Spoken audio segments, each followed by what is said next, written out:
आज सकाळी सांगोला विद्या मंदिर या ठिकाणच्या परिरक्षक कार्यालयामध्ये एका माते फेरूने परिरक्षक कार्यालयाचं कुलूप फोडून त्या कार्यालयातील काही प्रश्नपत्रिका गायब केल्याचं निदर्शनास आलं. दिवसभर पोलीस यंत्रणेनं या सगळ्या बाबींचा तपास केलेला आहे, तपास चालू आहे. त्या अनुषंगानं शिक्षण विभागाच्या वतीनं कर्तव्यात कसूर केल्याच्या बाबतीत आम्ही केंद्र संचालक तथा मुख्याध्यापक श्री अमोल गायकवाड आणि त्या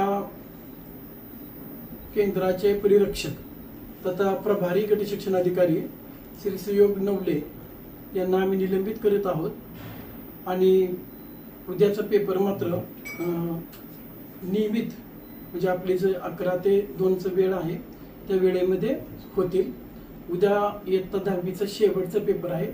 सर्व विद्यार्थ्यांना खूप शुभेच्छा.